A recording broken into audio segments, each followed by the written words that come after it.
الحمد لله نحمده ونستعينه ونستغفره ونؤمن به ونعوذ بالله من شرور انفسنا ومن سيئات اعمالنا من يهده الله فلا مضل له ومن يضلل فلا هادي له واشهد ان لا اله الا الله وحده لا شريك له واشهد ان سيدنا ونبينا ومولانا محمدا عبده ورسوله اما بعد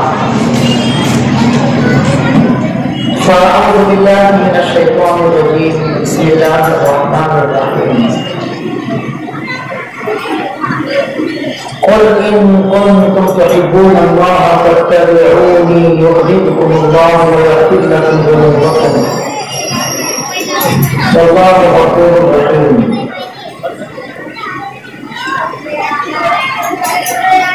وقال رسول الله صلى الله عليه وسلم لا يؤمن احدكم حتى اكون احب اليه من والده وولده والناس اجمعين. وقال رسول الله صلى الله عليه وسلم لا يؤمن احدكم حتى يكون هواه تبعا لما جئت به.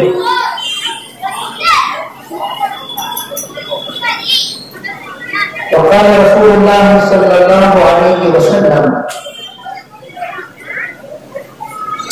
ان من احبكم الي احسنكم اخلاقا. وقال رسول الله صلى الله عليه وسلم المسلم اخو المسلم او كما قال عليه الصلاه والسلام. صدر محترم معزز علماء کرام، بزرگوں، بھائیوں، دوستوں،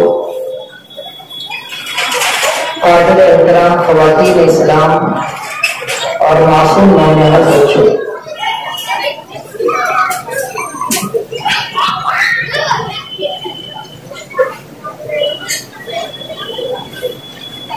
حضور اکرم صلی اللہ علیہ وسلم سے ہر مسلمان کو محبت ہے، اس میں کوئی شک نہیں، چاہے وہ مسلمان دیندار نہ ہو، نماز روزے کا پابند نہ ہو، لیکن اس کے دل میں حضور اکرم صلی اللہ علیہ وسلم کی محبت یقیناً ہے۔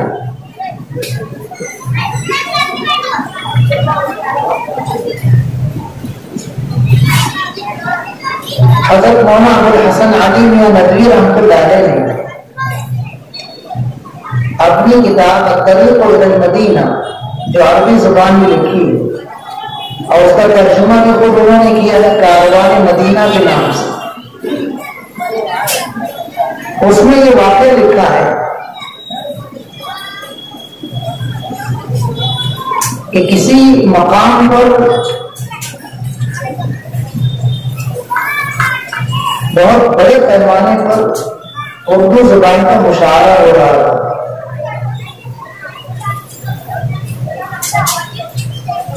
اس مشاعرے میں عالمی پیمانے پر جو چنے ہوئے شعراء تھے وہ مدعو تھے۔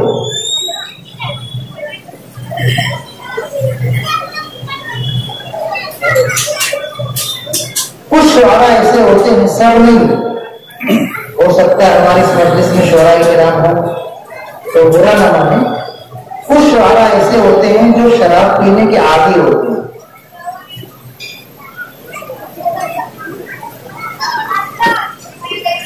قرآن کریم میں ایک مستقل سورہ ہے، سورہ شعراء۔ شعراء کے نام کی سورہ، اس سورہ میں اللہ نے شعراء کرام کی خامیاں بھی بیان کی ہیں اور خوبیاں بھی بیان کی ہیں۔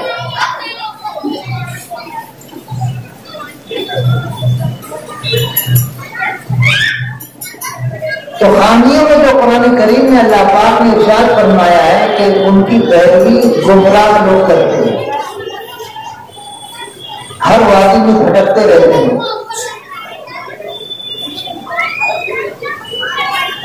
مبالغہ اتنا کرتے ہیں کہ جو جھوٹ ہو جاتا ہے،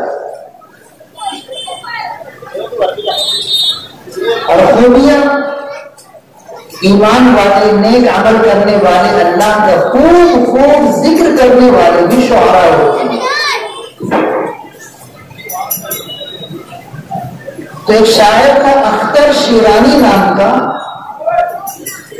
وہ بھی شراب پیا کرتا تھا۔ تو جس ہوٹل میں شعراء کا انتظام کیا گیا تھا، اس ہوٹل میں ان کے مزاج کے مطابق ہر چیز کھانے پینے کی بھی مہیا کی گئی تھی۔ تو اختر شیرانی اپنی میز پر شراب کا جام اور شراب کا برتن لے کر بیٹھا پی رہا، جام پر جام پی رہا، جام پر جام پی رہا۔ بلانوش شاعر وہیں کچھ یہودی طاق میں تھے، ان کی کوشش یہ تھی کہ مسلمانوں کو ایمان سے نکال دیں، ایمان سے خارج کر دیں، کچھ ان کی زبان سے ایسے جملے بلوائیں، ان سے کچھ ایسی حرکتیں کروائیں جو ان کو اسلام سے خارج کر دیں۔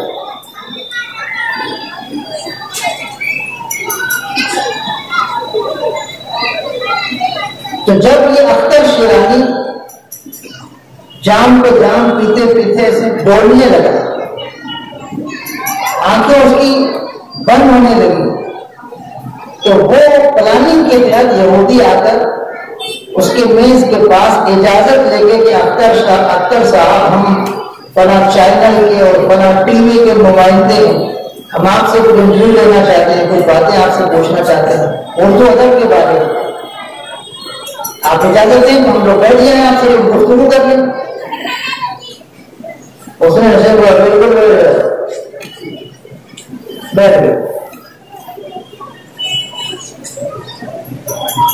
انہوں نے پوچھا کہ اختر صاحب، آپ کا تو مقام بہت اونچا ہے اردو زبان میں، آپ کی شاعری اردو زبان میں بہت اونچے مقام والی شاعری ہے، آپ عالمی پیمانے کے شاعر ہیں اردو زبان کے۔ اردو زبان میں ایک شاعر گزرا ہے مرزا غالب، شعراء، ادباء، نقاد بہت تعریف کرتے ہیں اس کی۔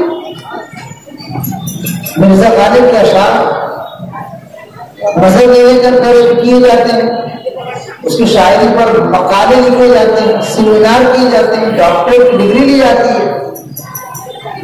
آپ کی کیا رائے؟ مرزا غالب کی شاعری کیسی تھی؟ اس کا ادب کیسا تھا؟ تو نشے میں بالکل مدہوش تھا، نہ اس کا ذہن اس کے قابو میں تھا، نہ اس کی زبان اس کے قابو میں تھی۔ اس نے جب مرزا غالب کے بارے میں پوچھا تو جواب دیا، مرزا اس کو کیا اردو شاعری ہے؟ اس کے اشعار عام لوگ سمجھ ہی نہیں پاتے، یہ کوئی شاعری ہے، یہ کوئی ادب ہے؟ ادب تو ایسا ہونا چاہیے کہ جو زندگی کے مطابق ہو۔ اس کی شاعری سمجھ میں نہیں آتا کیا بول رہا۔ اردو زبان کی شاعری ہے ہی فارسی کے اندر بھری ہوئی،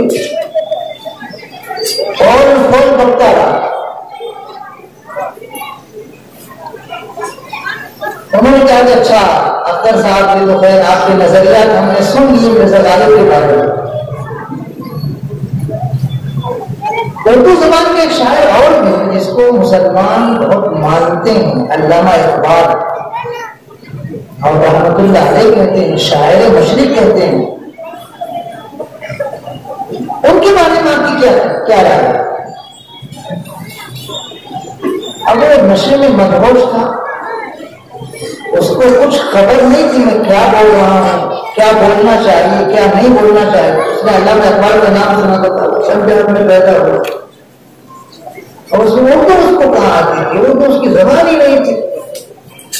پنجاب میں پیدا ہونے والا کہیں اردو بولے گا؟ اردو زبان اس کی زبان ہی نہیں تھی. کون کہتا ہے وہ اردو کا شاعر تھا؟ علامہ اقبال کی شان میں تو اس نے خوب گستاخیاں کی. اب تک ان کو یقین ہو گیا کہ اس سے اگر کسی بھی شخصیت کے بارے میں پوچھا جائے گا تو وہ اسی طرح گستاخی ہی کرے گا. تو انہوں نے اپنے کرکش کا آخری تیر نکال کر اس پر وار کیا اور کہا اختر صاحب ایک بات بتائیے، ایک اور شخصیت ہے جس کو مسلمان بہت ادب اور احترام سے اس کا نام لیتے ہیں، ان کے بارے میں آپ کی کیا رائے ہے؟ حضرت محمد صلی اللہ علیہ وسلم. اتنا سننا تھا کہ اختر شیرانی کی آنکھیں جو بند ہو گئی تھی مکمل طور پر کھل گئی. جو اس کا سر بول رہا تھا وہ بالکل تن کر ایسے بیٹھ گیا. اس کے ہاتھ میں جو شراب کا پیالہ تھا، شراب کا جام تھا، اس نے مضبوطی سے پکڑا اور ان یہودیوں کے چہرے پر زور سے کھینچ کر مارا اور اس نے کہا نالائقوں، کمبختوں، ملعونوں، اس عظیم پاکیزہ ذات کا نامی اس نے گرامی میری ناپاک زبان سے نکلوا کر مجھے گنہگار کرنا چاہتے ہو؟ ایسے عجیب اس کے جوش میں اور ایمانی حرارت اور محبت رسول کے سانچے میں ڈھل کر اس نے کہے کہ وہ ایک دم سٹپٹا گئے اور بھاگ گئے. یہ واقعہ مولانا ابو الحسن علی میں ندوی رحمۃ اللہ نے اپنی کتاب کاروان مدینہ میں لکھا. اس سے آپ اندازہ لگا سکتے ہیں کہ مسلمان کتنی محبت کرتا ہے اپنے محبوب پیغمبر صلی اللہ علیہ وسلم سے کہ نشے کی حالت میں بھی اس کو احساس ہے کہ حضرت محمد صلی اللہ علیہ وسلم کی شان میں گستاخی نہیں ہونی چاہیے. میں نے ایک حدیث آپ کے سامنے پڑھی. اللہ کے رسول صلی اللہ علیہ وسلم ارشاد فرماتے ہیں کہ تمہارا ایمان اس وقت تک کامل نہیں ہو سکتا جب تک کہ میں تمہاری نگاہوں میں تمہارے ماں باپ سے زیادہ، تمہاری اولاد سے زیادہ اور تمام لوگوں سے زیادہ محبوب نہ ہو.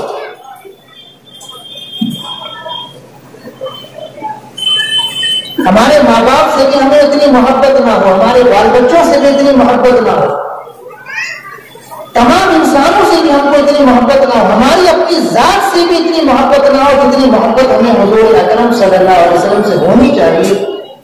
اگر اس پیمانے کی اور اس معیار کی ہم کو محبت رسول مل جاتی ہے تو ہمارا ایمان گویا کامل ہے. اور اگر اس معیار کی محبت نہیں مل پاتی تو اس کا مطلب ہمارا ایمان ابھی کامل نہیں، ناقص. دوسری حدیث میں نے آپ کے سامنے پڑھی ہے. اللہ کے رسول صلی اللہ علیہ وسلم ارشاد فرماتے ہیں کہ تمہارا ایمان اس وقت تک کامل نہیں ہو سکتا جب تک تمہاری خواہشات میرے لائے ہوئے دین کے تابع نہ ہو جائے. جو دین میں نے دنیا کے سامنے اللہ کی طرف سے پیش کیا ہے وہ دین تمہاری خواہشات کے سامنے تابع نہ ہے، تمہاری خواہشات اس کے تابع رہے. جب تمہارا اس طرح میرے دین کو قبول کرنے کا انداز ہوگا تب تمہارا ایمان کامل ہوگا. مثال کے طور پر کھانا پینا ہماری خواہش ہے. بھوک لگتی ہے تو کھانا کھاتے ہیں، پیاس لگتی ہے تو پانی پیتے ہیں. یہ ہماری خواہش ہے، ایک فطری خواہش ہے.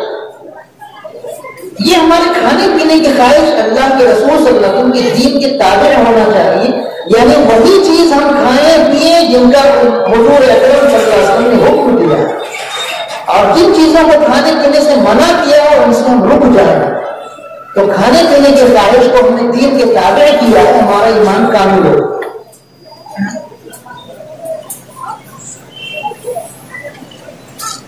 ہم میں سے کتنے ایسے نوجوان ہیں جو تمباکو کھاتے ہیں،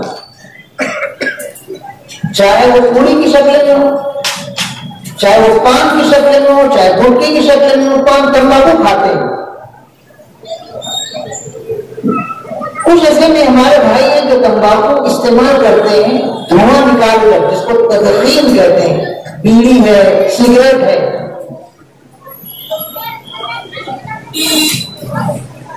ہندوستان کے علماء تو تمباکو کو مکروہ قرار دیتے ہیں، لیکن عرب کے علماء اس کو حرام قرار دیتے ہیں۔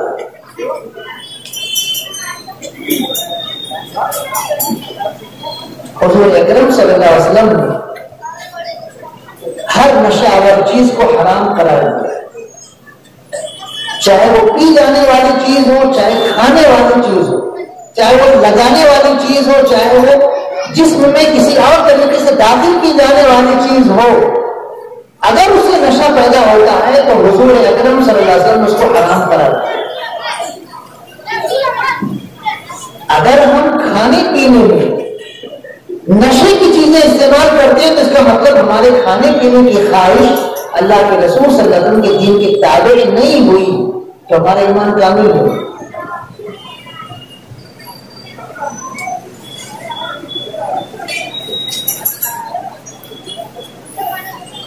شادی بیاہ کرنا ہماری خواہش ہے،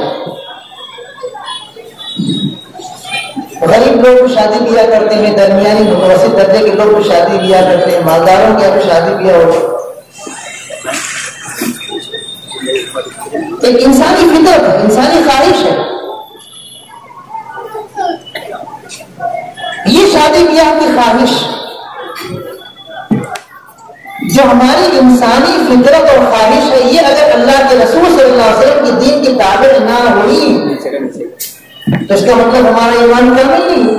اسکرین کو جب کر اسکرین کو اب اللہ کے رسول صلی اللہ علیہ وسلم کا ارشاد ہے سب سے زیادہ اس نکاح میں برکت ہوتی ہے جس میں سادگی زیادہ۔ چپا لو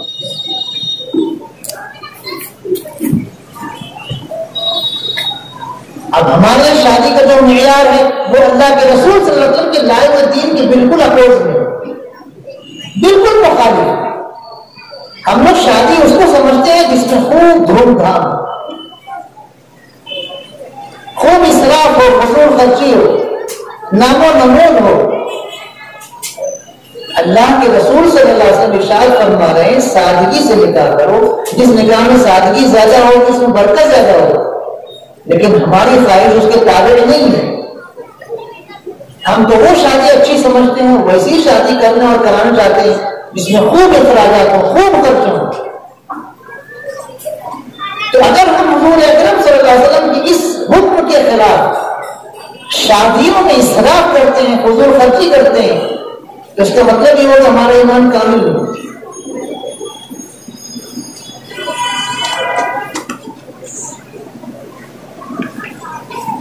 سونے جاگنے میں انسان کی خواہش ہے، نیند لگتی سو جاتا ہے۔ اللہ کے رسول صلی اللہ علیہ وسلم کا حکم ہے عشاء کی نماز کے بعد دنیاوی باتیں مت کرو، جا کے سو جاؤ۔ یہاں چوک پہ آؤ، عشاء کی نماز کے بعد تو یہ چوک ہماری بہار پر رہتی ہے، بہار، کیا منظر ہوتا ہے۔ پھلی کھانے والے پھلی کھاتے رہتے ہیں، کھاناول میں آباد، کھاناول کو آباد کرنے والے کھاناول کو آباد کر کے خوب سیر ہو کر کھاتے رہتے ہیں، ہوٹلیں کھلی رہتی ہیں، دکانیں آباد رہتی ہیں۔ چلو ٹھیک ہے، آپ کو ضرورت ہے میڈیکل سے دوا لینے کی، چلو آپ کو ضرورت ہے کوئی اور سامان لینے کی، آپ لے لیے عشاء کی نماز کے بعد، کوئی مسئلہ نہیں۔ لیکن عشاء کی نماز کے بعد باقاعدہ ہم گھر سے آتے ہیں یہاں چوک کو آباد کرنے کے لیے، عالمی پیمانے پر سیاسی امور ہمارے باکروں پر طے ہوتے ہیں، گپ شپ کرتے رہتے ہیں، پولیس آتی ہے، کہاں کاؤں کاؤں کاؤں سائرن بجاتی ہوئی کوئی ادھر کوئی ادھر کوئی ادھر چلے جاتے، جہاں پولیس گاڑی کے پھر آگے رہتے۔ اللہ کے رسول صلی اللہ علیہ وسلم تو عشاء کی نماز کے بعد دنیاوی بات کرنے کو ناپسند کر رہے ہیں، مکروہ قرار دے رہے ہیں، منع فرما رہے ہیں، لیکن ہم ہیں کہ ہم کو جاگنے کی عادت ہے، تو ہم اللہ کے رسول صلی اللہ علیہ وسلم کے اس خطاب اور اس ارشاد کی خلاف ورزی جان بوجھ کر کرتے ہیں، تو ہمارا ایمان کامل کہاں ہو؟ ہمارا ایمان کامل کہاں ہو؟ اللہ کے رسول صلی اللہ علیہ وسلم کی سنت یہ رہی ہے کہ عشاء کی نماز کے بعد آپ اپنے گھر تشریف لائیں۔ کوئی اگر معاملہ ہو قومی، کوئی معاملہ ہو ملی، کوئی معاملہ ہو اجتماعی، تو اس کے لیے آپ مسجد میں رہتے تھے، نصیحتیں فرماتے تھے، ہدایات دیا کرتے تھے، لیکن اگر کوئی ایسی بات نہیں ہوتی تو آپ گھر آ جاتے تھے۔ جیسے آج سیرت پاک کے عنوان پر یہ جلسہ رکھا گیا، یہ دینی ضرورت ہے، اس ضرورت کے لیے ہمیشہ کی نماز پڑھ کے یہاں حاضر ہوئے۔ اگر ایسی دینی ضرورت نہیں ہے تو ہم کو عشاء کی نماز پڑھ کے گھر جانا چاہیے۔ کتنی ایسی عورتیں ہیں، دیندار عورتیں، جو اپنے دیندار شوہروں کے بارے میں شکایت کرتی ہے کہ ہمارے شوہر 12 بجے کے بعد گھر آتے ہیں، کیا کرتے ہیں کیا پتا؟ مسجد میں نماز پڑھتے ہیں، تلاوت کرتے ہیں، یہ اپنے ساتھیوں کے ساتھ گپ شپ کرتے ہیں، لیکن آتے ہیں 12 بجے کے بعد۔ حضور اکرم صلی اللہ علیہ وسلم تہجد کے لیے اٹھتے تھے تو عشاء کے بعد فوراً سونے کی وجہ سے اٹھنا آسان رہتا ہے، اور ہمارا حال یہ کہ کتنے نوجوانوں کو میں نے اپنی آنکھوں سے دیکھا، کتنے نوجوانوں کو میں نے اسی چوک میں اپنی آنکھوں سے دیکھا 3:30 4 بجے موبائل ایسے ایئر فون لگا کر بالکل اسے گم، کتے ادھر ادھر لوٹ رہے ہیں لیکن ان کو خبر نہیں، بس وہ اپنے موبائل میں بالکل کھوئے ہوئے۔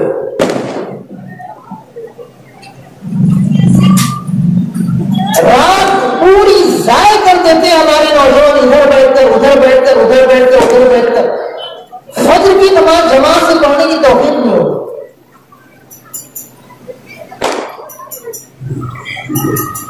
کتنے ایسے مسلمان ہیں جو 4 وقت کی نماز پڑھتے ہیں، ظہر بھی، عصر بھی، مغرب بھی اور عشاء بھی، ماشاء اللہ، لیکن فجر میں ان کی زیارت نہیں ہوتی، وہ نظر نہیں آتی۔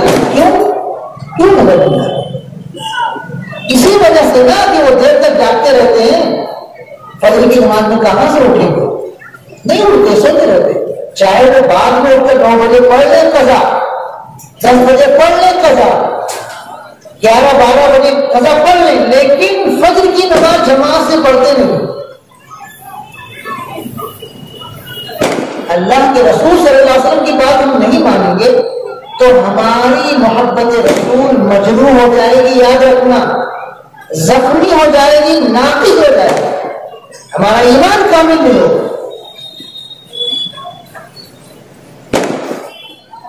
ابھی ہم یہ جھنڈے لگے ہوئے دیکھ رہے ہیں، کتنے ایسے مسلمان جو سمجھ رہے ہیں کہ جھنڈا لگانا ہی محبت رسول کا معیار، محبت رسول کی نشانی ہے۔ گھروں میں جھنڈا لگائیں گے، گلیوں میں جھنڈا لگائیں گے، ادھر ادھر بچوں کو دیکھیں گے، وہ لے جا کے گھومتے رہیں گے، گاڑی کے پیچھے لگا دیں گے، گاڑی کے آگے لگا دیں گے، وہ سمجھتے ہیں کہ محبت رسول کا اظہار ہے۔ ایسا کریں گے تو اللہ کے رسول صلی اللہ علیہ وسلم بہت خوش ہو جائیں گے کہ دیکھو میری امت میری ولادت کے دن اور میری ولادت کے پہلے بعد اتنی خوشیاں منا رہی کہ ہرے ہرے جھنڈے لگا رہے ہیں۔ اللہ کے رسول صلی اللہ علیہ وسلم خوش ہو جائیں گے، اللہ کے رسول صلی اللہ علیہ وسلم ان سے خوش ہوں گے، ان سے خوش ہوں گے۔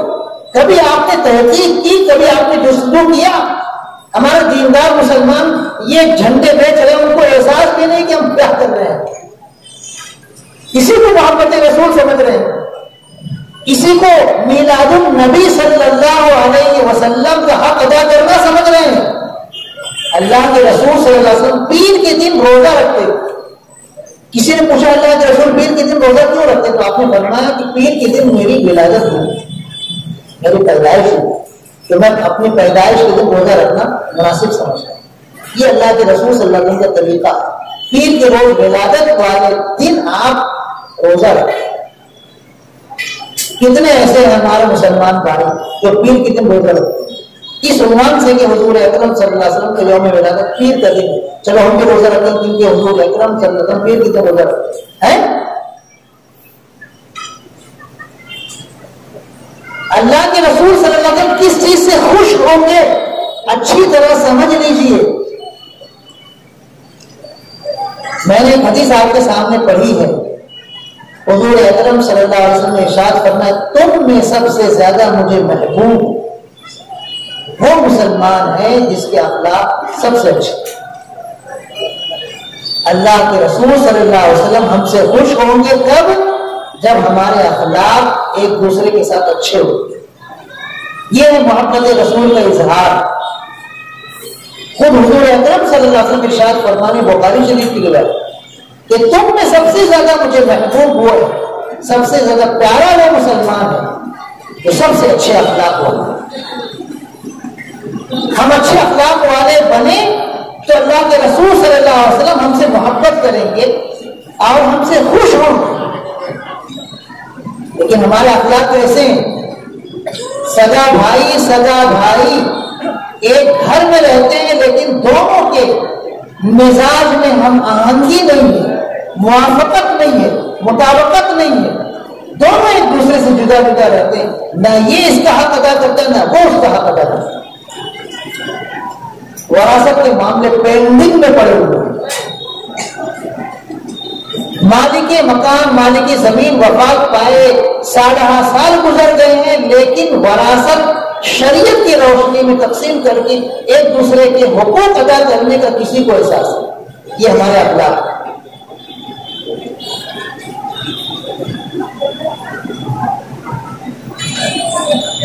پڑوسی کو ستا رہا. حضور اکرم صلی اللہ علیہ وسلم نے 3 مرتبہ قسم کھا کر کہا واللہ لا یؤمن واللہ لا یؤمن واللہ لا یؤمن. قسم خدا کی وہ ایمان والا نہیں ہے، قسم خدا کی وہ ایمان والا نہیں ہے، قسم خدا کی وہ ایمان والا نہیں ہے. اتنا سخت لہجہ 3 مرتبہ آپ نے قسم کھا کر کہا. پوچھنے والوں نے پوچھا کیا رسول کون؟ تو آپ نے فرمایا وہ ایمان والا نہیں ہے یعنی کامل ایمان والا نہیں ہے جس کا پڑوسی اس کی تکلیفوں سے محفوظ نہ ہو. آج ہماری گلی دیکھو اتی کرمن کی وجہ سے کیسی بن گئی. جس گلی میں رہتا ہوں اتوار کے روز محمدی مسجد میں تفسیر رہتی ہے تو رکشے والا آتا ہے، مجھ کو رکشے سے لے جاتا ہے اور رکشے سے واپس آتا ہے. تو ہماری گلی میں ایک مرتبہ وہ رکشے والا آ کر کہنے لگا بولے مولانا میرے کو دیر کی ہوئی معلوم کہ تمہاری گلی میں تو گھسا نا مولوی گنج اسکول کے سامنے سے. تو ایک دادی نانی خالہ پوتی کیا معلوم اپنے پوتوں نواسوں کو لے کے روڈ پہ بڑھے تھے. باہر بن رہا ہوگا باہر بن گیا اپنا رکشہ لا کے وہاں کھڑا ہوگا. میں ہار نہ دیا وہ ٹس سے مس نہیں ہوگی. میں نے کہا خالہ تھوڑا پھنسک جاؤ رکشہ تو آگے بڑھ جائے. ارے تو کام تو یہی کر لیا میں آئے کرا. سوچنے کی بات ہماری گلی کتنی چوڑی ہے اس میں سے رکشہ پاس نہیں ہو رہا ہے. یہ ہے ہمارا حال. ہمارے اخلاق ایسے ہیں. رکشہ وہاں سے گزر نہیں پا رہا ہے اور پھر اس پر کہنا یہ کہ دوسری بھی تو گلیاں ہیں نا ادھر سے چلے جاؤ نا. آج ہم اپنے اتی کرمن بڑھاؤ کی وجہ سے آمد و رفت کو اتنا تنگ کر دیے کہ کبھی 4 ویلر گاڑی سے ہم آنے کی ہمت نہیں کرتے اپنی گلی. کبھی اگر ہماری گلی میں 4 ویلر سے آنا جانا ہوتا تو ایک ساتھی کو اسے اتار کر ایک موٹر سائیکل سے کر وہ بیچارہ ادھر کا پہلے موٹر سائیکل ادھر سے ادھر کرتا تب جا کے دھیرے دھیرے 4 ویلر گزرتی. بچوں کو رکشہ روز بیچارہ رکشے والا لے جاتا ہے اسکول میں وہ شکایت کرتا ہوں ایسی گاڑی کھڑی کر دیتے کہ رکشا بچوں کا دفتر کے ساتھ گزرنا مشکل ہوتا. ان کا دفتر بھی تو ماشاء اللہ چوڑا خود دونوں طرف بھیج رہتا. اب وہ گزریں گے تو کر سکتے ادھر بھی گاڑی پارک ادھر بھی گاڑی پارک. تو گاڑی پارک کرنے کا ڈھنگ بھی تو ہونا چاہیے, سلیقہ بھی تو ہونا چاہیے. ہماری ذات سے پڑوسیوں کو کتنی تکلیف ہو رہی ہے ہمیں احساس تک نہیں.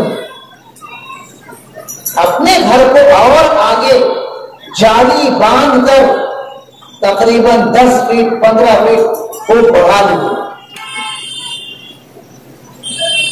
روڈ پر اس میں دکان بھی ہے, اس میں اور پتہ نہیں کیا کیا ہمارے لوازمات زندگی ہیں, اور پھر اس کے آگے والی جگہ کو کرائے پر بھی دے دیتے. اب سوچنے کی بات ہے, ہماری گلی میں اتی کرمن بڑھا دیے ہیں اور پھر اس کے بھی آگے گوشت بیچنے والی گاڑیوں کو کرائے پر بھی آپ نے جگہ دے دی ہے. کبھی ایسا ہوتا ہے کہ رکشا اگر یہاں پارک ہو گیا, موٹر سائیکل آ گئی وہاں پارک ہو گئی, گھر سے آپ نکل نہیں سکتے, باہر سے آپ گھر کے اندر داخل نہیں ہو سکتے. ایسے وہ اپنی گاڑیاں پارک کرتے ہیں اور اپنی کیا کہتے ہیں سواریاں پارک کرتے ہیں. اندازہ لگاؤ کہ ہمارا معاشرہ کیا بن گیا. ہم کو ہمارے محبوب پیغمبر صلی اللہ علیہ وسلم نے کیا بنایا تھا اور ہم کیا بنتے ہیں. ہمارے اخلاق اچھے نہیں ہیں. اللہ کے رسول صلی اللہ علیہ وسلم نے فرمایا تھا صفائی آدھا ایمان ہے. ہماری گلیاں بالکل گندی شندی رہتی, جانور پالنے والے جانور پالتے. یہ مسجد ہے, یہ مرکز ہے. اس مرکز کے سامنے کبھی 5 کبھی 10 کبھی 2 کبھی 4 جانور بندے رہتے ہیں.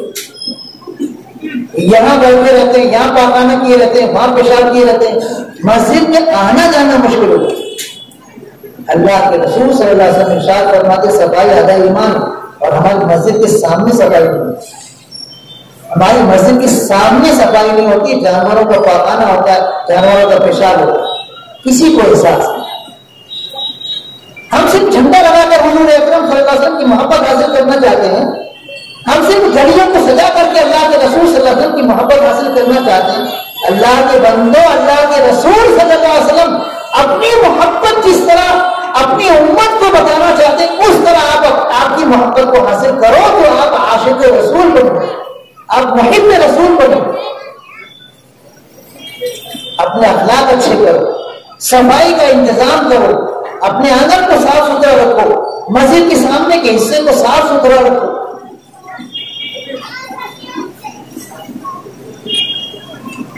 حضور اکرم صلی اللہ علیہ وسلم نے ارشاد فرمایا, یہ حدیث بھی میں نے آپ کے سامنے پڑھی ہے, المسلم اخو المسلم, اور کما قال علیہ الصلوۃ والسلام. اللہ کے رسول صلی اللہ علیہ وسلم کی محبت ہم کیسے حاصل کر سکتے ہیں. آپ نے ارشاد فرمایا مسلمان مسلمان کا بھائی, مسلمان مسلمان کا بھائی ہے. لیکن ہم معاشرہ ایسا بنا دیے ہیں کہ مسلمان مسلمان کا بھائی نہیں بلکہ دشمن بنا. مسلمان مسلمان کا دشمن بنا بھائی نہیں. اللہ کے رسول صلی اللہ علیہ وسلم نے حجۃ الوداع کے موقع پر جو آخری خطبہ دیا تھا, الوداعی خطبہ دیا تھا, جس میں آپ نے اللہ کو گواہ بنا کر کہا تھا اللہ گواہ رہیے گا میں نے آپ کا دین آپ کے بندوں تک پہنچا دیا. سارے صحابہ رضی اللہ عنہم سے آپ نے سوال کیا تھا کیا میں نے اللہ کا دین تم کو پہنچا دیا؟ سب نے کہا تھا جی ہاں آپ نے اللہ کا دین پہنچا دیا اور اس کا حق ادا کر دیا. یہ صورتحال تھی, اور اس صورتحال میں آپ نے پیغام دیا تھا کہ دیکھو جیسے آج کا دن محترم ہے, یہ مہینہ محترم ہے, یہ علاقہ محترم ہے, ایسی ہر مسلمان کی جان مال عزت و آبرو تمام مسلمانوں کے لیے محترم ہے. پھر آپ نے فرمایا تھا کہ میرے بعد اگر تم آپس میں ایک دوسرے پر ہتھیار اٹھاؤ گے تو کہیں کفر تک نہ پہنچ. اللہ کے رسول صلی اللہ علیہ وسلم کی محبت حاصل کرنا ہے تو آپس میں بھائی بھائی بنو.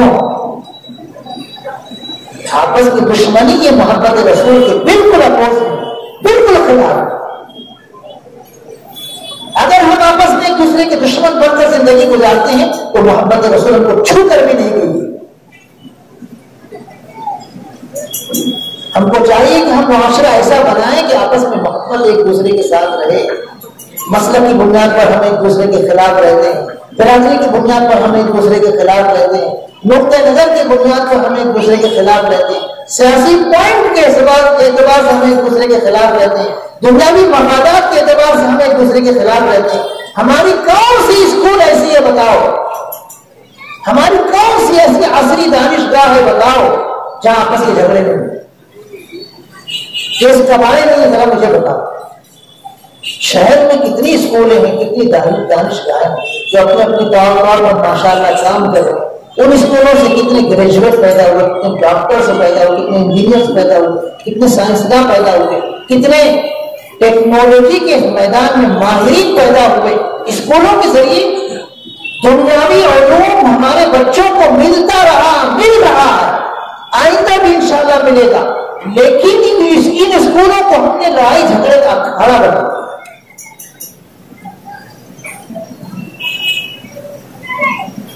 کوئی اسکول پرسکون ماحول میں کام نہیں کر رہی. ہر اسکول میں کسی نہ کسی مقدمے کے تحت مینجمنٹ کے لوگ, ٹیچرز اور پتہ نہیں کون کون ملوث ہیں. اللہ کے رسول صلی اللہ علیہ وسلم نے پیغام دیا, مسلمان کا بھائی حجت الوداع کے موقع پر اتنی تاکید کے ساتھ آپ نے فرمایا. لیکن ہم ہیں کہ اپنی خواہش ہے. اللہ کے رسول صلی اللہ علیہ وسلم کا جو فرمان تھا وہ کسی شمار میں نہیں. بس ہم جو سوچ رہے ہیں وہی سوچ سب سے اچھی ہے, ہم جو سمجھ رہے ہیں وہی سمجھ سب سے اچھی ہے.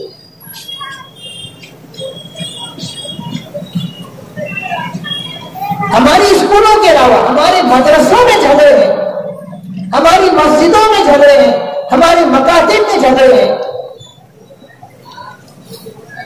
اگر ہمارے مکاتب, ہمارے مدارس محفوظ ہوتے ہمارے جھگڑوں سے تو کم از کم کچھ تو سکون مل جاتا, کچھ تو قرار آ جاتا دل کو. لیکن وہاں بھی اتحاد اتفاق جیسے عنقا ہو, مسلم معاشرے کی جیسے مقدر سے اڑ گیا.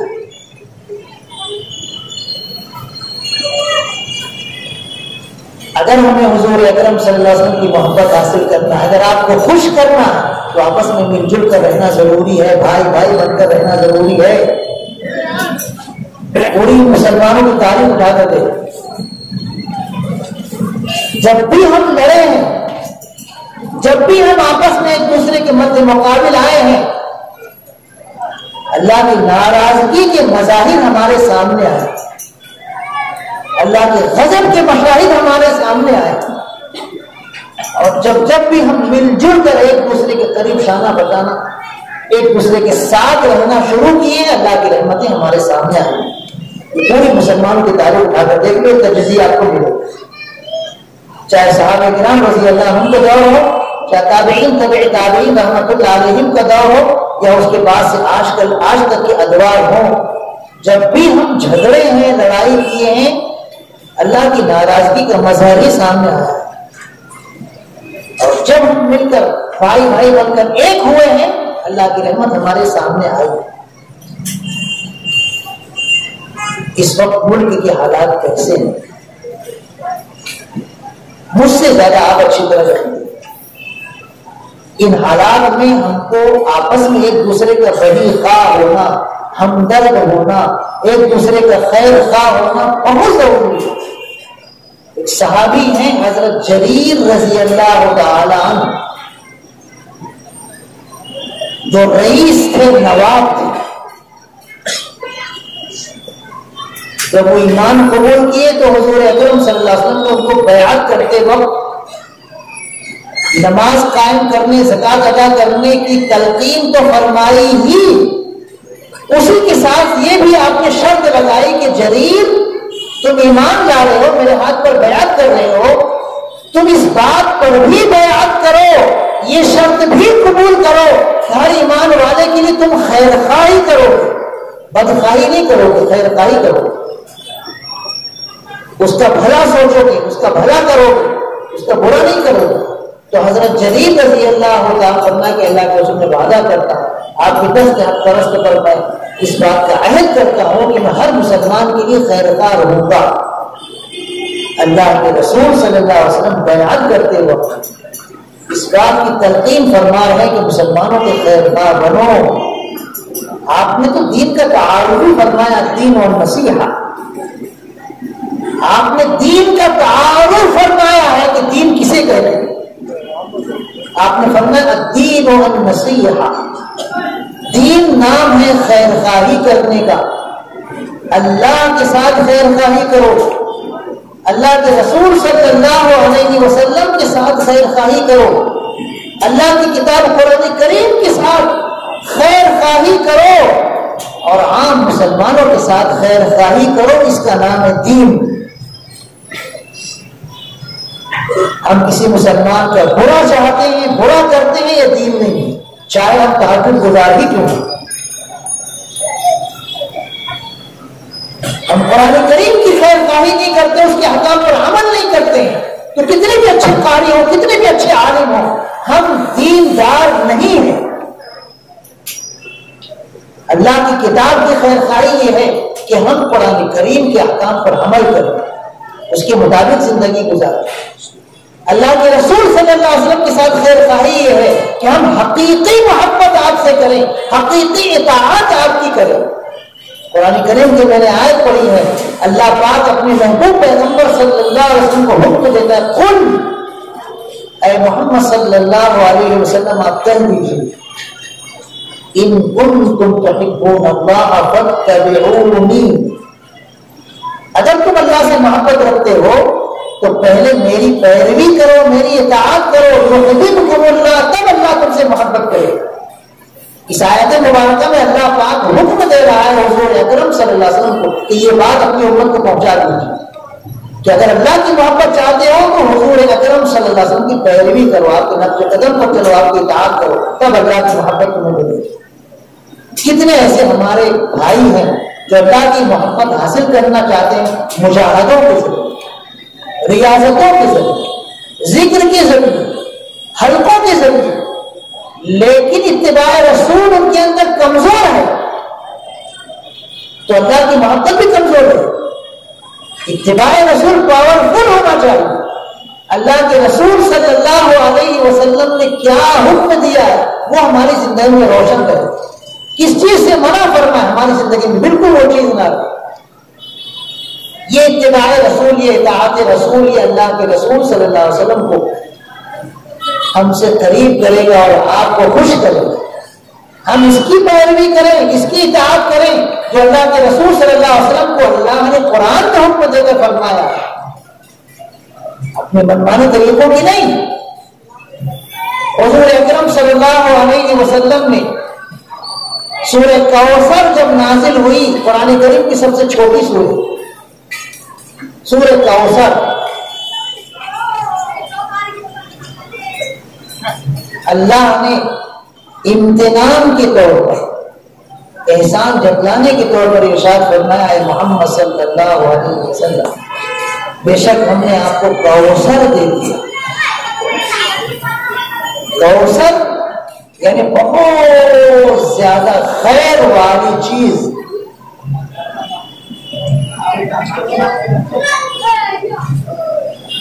اب یہ کوثر کیا چیز ہے؟ حضور اکرم صلی اللہ علیہ وسلم نے فرمایا جنت میں ایک نہر ہے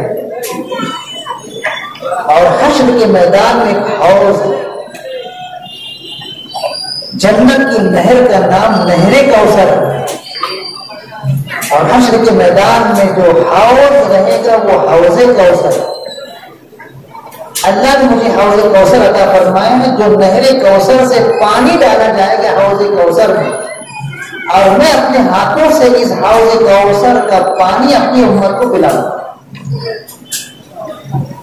یہ حوض کوثر کا پانی برف سے زیادہ ٹھنڈا، دودھ سے زیادہ سفید اور شہد سے زیادہ میٹھا. یہ اللہ کے رسول صلی اللہ علیہ وسلم نے خود ارشاد فرمایا. یہ حوض کوثر کا پانی برف سے زیادہ ٹھنڈا، دودھ سے زیادہ سفید اور شہد سے زیادہ میٹھا. آپ فرماتے ہیں جو میرے ہاتھ سے یہ حوض کوثر کا جام پی لے گا حشر کے میدان کی جو تپش ہوگی، گرمی ہوگی، اس گرمی میں اس کو پیاس نہیں لگے، محفوظ رہے گا، پرسکون رہے گا۔ تو صحابہ کرام رضی اللہ عنہ پوچھا اللہ کے رسول آپ اپنے دست مبارک سے اپنی امت کو دیں گے تو دوسری امت کے لوگ بھی تو لائن لگا کر کھڑے ہو جائیں گے، وہ بھی لینے کے لیے آ جائیں گے؟ کہا نہیں، میں صرف اپنی امت کو دوں گا، دوسری امتوں کے لیے ان کے پیغمبر ذمہ دار ہیں، میں اپنی امت کو حوض کوثر سے دوں۔ تو کیسے پہچانے کہ آپ اپنی امت کو؟ وہ تو حشر کا میدان ہے، ساری امتیں وہاں موجود ہوں گی۔ تو حضور اکرم صلی اللہ علیہ وسلم نے ارشاد فرمایا کہ میں آسانی سے اپنی امت کو پہچان لوں، اور وہ پہچان یہ ہوگی کہ اس وقت دنیا میں جب میری امت نماز پڑھنے کے لیے وضو کرتے ہیں تو جو اعضاء وضو کے پانی سے گیلے ہوتے ہیں وہ اس دن چمک رہے ہوں، چہرہ چمک رہا ہوگا، ہاتھ چمک رہے ہوں، پیر چمک رہے ہوں۔ اسی چمک والی حدیث کو سامنے رکھ کر حضرت ابو ہریرہ رضی اللہ عنہ بغل کر ہاتھ دھو تاکہ میرا ہاتھ سب سے زیادہ چمکے، اور یہ گھٹنے تک پاؤں دھو دیتے تاکہ میرا پاؤں سب سے زیادہ چمکے۔ تو کسی نے پوچھا ارے ابو ہریرہ ایسا وضو کو صحابہ حضور اکرم صلی اللہ علیہ وسلم سے ہم نے دیکھا نہیں، یہ کون سا وضو؟ کہا ٹھیک ہے آپ نے دیکھا نہیں، لیکن حضور اکرم صلی اللہ علیہ وسلم نے جو آخرت میں حوض کوثر دینے کی بات ارشاد فرمائی، اس میں آپ نے ارشاد فرمایا کہ میری امت جب وضو کرتی ہے تو وضو کے وقت جو اعضاء گیلے ہوتے ہیں وہ اس دن چمک رہے ہوں گے، تو میں چاہتا ہوں کہ میری چمک سب سے زیادہ۔ یہ ان کا اپنا ایک الگ طریقہ تھا، اسی لیے چھپ کر وضو کرتے تھے، سب کے سامنے نہیں کرتے تھے، کبھی کسی نے اتفاق سے دیکھ لیا تو دیکھ لیا۔ اب یہاں پہ ایک پوائنٹ میں آپ کو بتانا چاہتا ہوں، ہمارے علماء کرام یہاں تشریف فرما، حضرت ابو ہریرہ رضی اللہ عنہ کا ایک نرالا عمل تھا جو عام صحابہ کرام رضی اللہ عنہ سے ہٹ کر تھا، جو حضور اکرم صلی اللہ علیہ وسلم کے عمل سے بھی ہٹ کرتا، صرف ان کا اپنا اجتہاد، ان کا اپنا استنباط۔ تو اس چیز کو جب صحابہ کرام رضی اللہ عنہ نے سنا کہ حضور اکرم صلی اللہ علیہ وسلم نے وضو کے اعضاء گیلے جو ہوں گے وہ چمک رہے ہوں گے، اس حدیث کو سامنے رکھ کر اپنی چمک بڑھا کر ایسے انداز سے وضو کر رہے ہیں، تو وہ سب خاموش ہو گئے، ان کے خلاف کوئی محاذ قائم نہیں کی۔ اگر ہم ان کو فوراً وائرل کر دیتے، ابو ہریرہ کا وضو عالمی پیمانے پر یوٹیوب پہ دے دیتے۔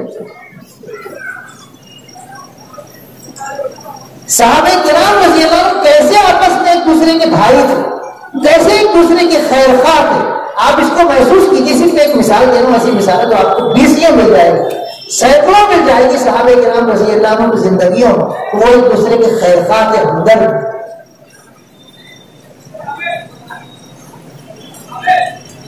کوئی صحابی بھی ان پر اعتراض نہیں کیا، ٹھیک ہے یہ آپ کا اپنا سوچنے کا انداز، آپ ویسے وضو کی، ہم ہوتے تو ان کے پیچھے نمازی بن کر دیتے پڑھا، ان کے پیچھے ہماری نماز نہیں ہوگی تو میرا وضو کر حضور اکرم صلی اللہ علیہ وسلم کے وضو سے ہٹ کر وضو کر ان کے پیچھے نماز نہیں اور پتہ دو کتنے ایسے، وہ مسجد کی نماز ہماری نہیں ہوگی، وہ مسجد میں ہماری نماز نہیں ہوگی، وہ امام کے پیچھے ہماری نماز نہیں ہوگی، وہ امام کے پیچھے ہماری نماز نہیں ہوگی۔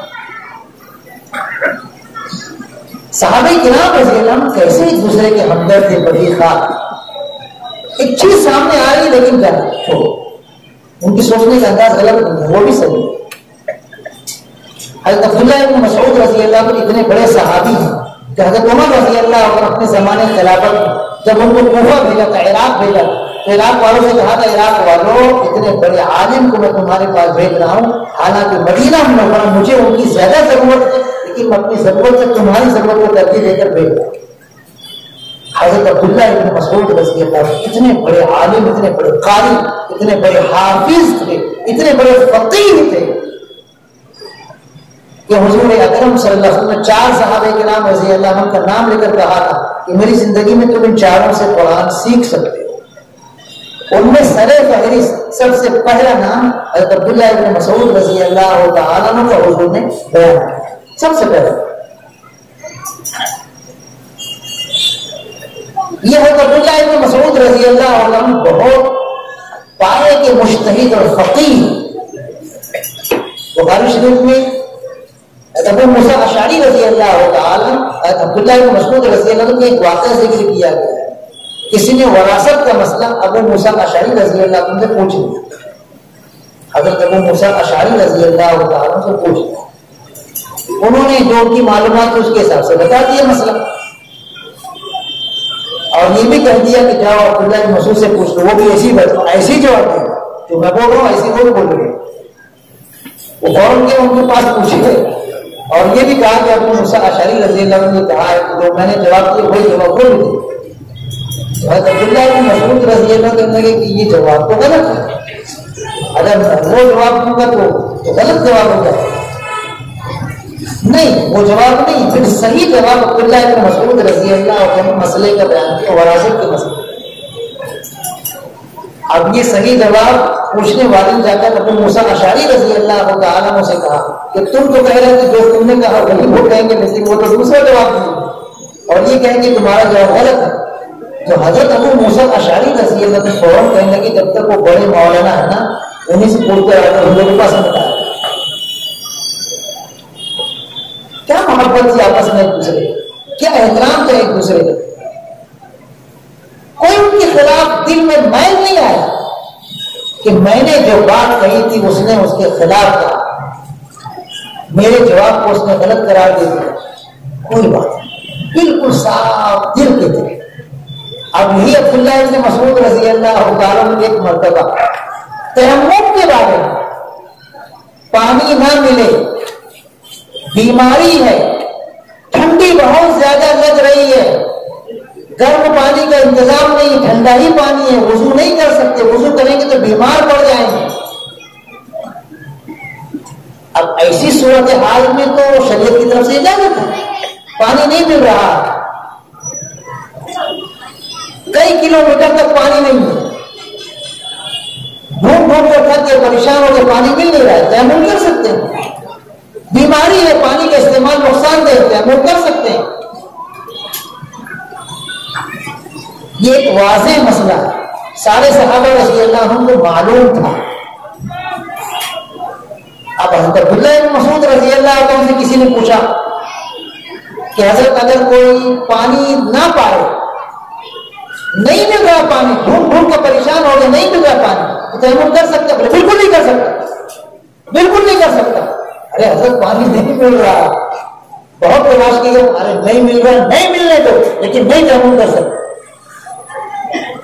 قرآن کریم میں خود کہا گیا ہے کہ اگر تمہیں پانی نہ ملے تو تیمم کرو, اور تم کہو ہاں بالکل تیمم نہیں کر سکتے. قرآن کریم کی آیت تم کے سامنے پیش کی, فَإِن لَمْ تَجِدُوا مَاءً فَتَيَمَّمُوا, اگر تم پانی نہ پاؤ تو تیمم کر سکتے ہو, لیکن یہ حضرت کہنے تیمم نہیں کر سکتے.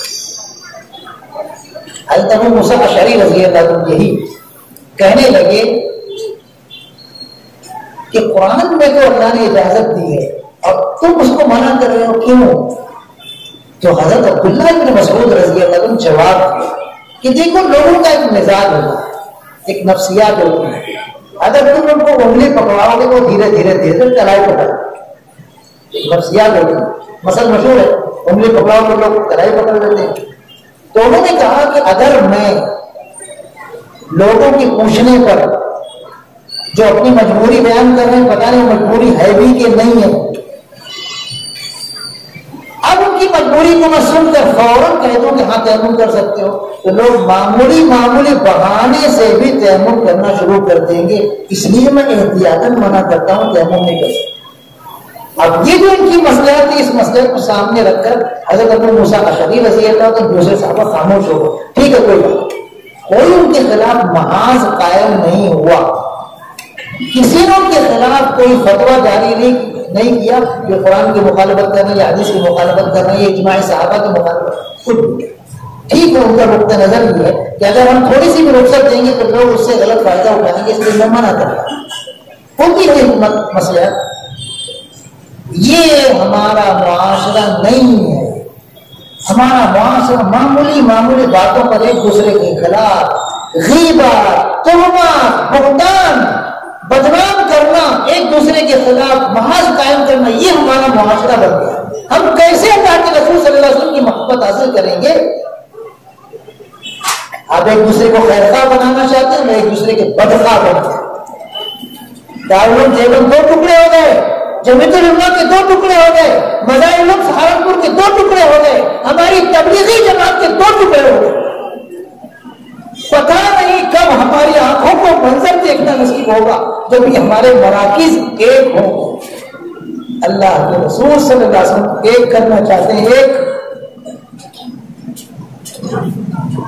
ہمارا سوچنا غلط ہے اگر ہم ایک نہیں ہو پاتے۔ اللہ کے رسول صلی اللہ علیہ وسلم ہر حال میں امت کو متحد کرنا چاہتے ہیں، ہر حال میں۔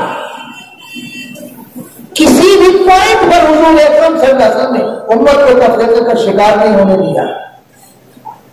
یہ تلخ حقیقت۔ حضور اکرم صلی اللہ علیہ وسلم نے غزوہ بنو قریظہ کے موقع پر جب حکم دیا تھا جلدی نکلو، اور وہیں بنو قریظہ میں ہم کو عصر کی نماز پڑھنی ہے، تیزی سے نکلو، صحابہ کرام رضی اللہ عنہ نکلے، لیکن کچھ تاخیر ہو گئی، عصر کا نماز راستے ہی میں ہو گیا۔ اب اگر وہاں جائیں گے تو کہیں قضا نہ ہوگا، کیا کریں؟ کہیں پڑھ لیں یا وہیں جا کر پڑھیں؟ اب اختلاف ہو گیا صحابہ کرام رضی اللہ عنہ میں، اختلاف ہو گیا صحابہ کرام رضی اللہ عنہ میں۔ کسی نے کہا ہم تو یہاں پڑھ لیں گے، قضا نماز ہونے نہیں دیں گے، کیونکہ قضا نماز سے حضور نے منع کیا کہ نماز قضا مت کرو، جائیں ہم نماز قضا نہیں ہونے دیں گے، یہاں پڑھیں۔ کسی نے کہا کہ چاہے قضا ہو جائے لیکن ہم وہی پڑھیں گے جہاں حضور اکرم صلی اللہ علیہ وسلم پڑھنے کو بنو قریظہ ہی میں جا کر پڑھیں۔ بنو قریظہ یہودیوں کا علاقہ تھا، انہوں نے غداری کی تھی تو ان کا محاصرہ کرنے کے لیے حضور نے لشکر بھیجا۔ اب یہ لشکر اسلام گیا اور ان میں اختلاف ہوا، کچھ لوگ راستے میں نماز پڑھ لیے، کچھ لوگ وہاں جا کے نماز پڑھ، لیکن اس اختلاف کی وجہ سے صحابہ کرام رضی اللہ عنہ کی جمعیت میں، ان کی وحدت میں کوئی رخنا نہیں آیا، کوئی درار نہیں پڑی، اتحاد باقی ہوا۔ جس کام کے لیے بھیجے تھے وہ کام مکمل، اس کام میں کوئی فرق نہیں آیا۔ کام ہونے کے بعد پھر پوچھا کہ اللہ کے رسول، کسی نے راستے میں نماز پڑھ رہی تھی، اس کی نماز صحیح ہوئی، یہاں آ کر جو نماز پڑھو ان کی نماز صحیح ہوئی، کس کی نماز صحیح ہوئی؟ تو ایک قائد اور رہبر کو کیسا ہونا چاہیے؟ امت کو لے کر چلنے کی ادا ہمارے قائدین میں نہیں ہے۔ حضور اکرم صلی اللہ علیہ وسلم نے ارشاد فرمایا، میرے حکم کے مطابق بنو قریظہ میں جن لوگوں نے نماز پڑھی ان کی نماز بھی صحیح ہے، اور جو یہ سوچ کر راستے ہی میں نماز پڑھ لیے کہ کہیں قضا نہ ہو جائے ان کی نماز بھی صحیح ہے۔ امت کو جوڑو، یہ اس وقت بہت اہم کام ہے۔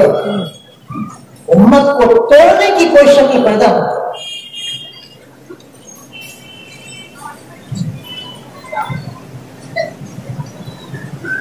ہمارے جو مسلک ہیں، بریلوی مسلک کے مسلمان، اہل حدیث مسلک کے مسلمان، شافعی مسلک کے مسلمان، حنبلی مسلک کے مسلمان، مالکی مسلک کے مسلمان، حنفی مسلک کے مسلمان، جتنے مسلمان ہیں مسلکوں کی، یہ سب ایک امت ہیں، ایک امت ہے۔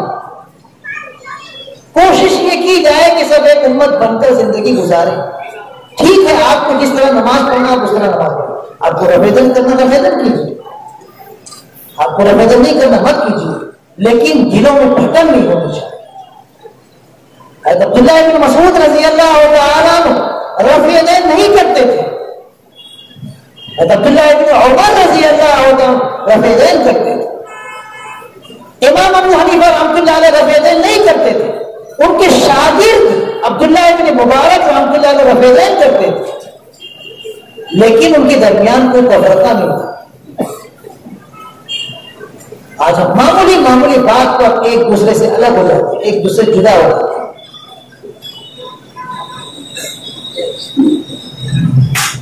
اسی طرح ہم کو چاہیے کہ ہم حالات کو سمجھنے کی کوشش کریں، غافل نہ رہیں۔ اپنی بستیوں میں ہم کھا رہے ہیں، پی رہے ہیں، پرسکون انداز میں زندگی گزار رہے ہیں، تو یہ نہ سمجھیں کہ ملک کے حالات یا ملک کے باہر کے حالات بھی ایسے ہی پرسکون ہیں. نہیں، ہم کو چاہیے کہ ہم حالات کی زبان سمجھنے والے مسلمان ہیں.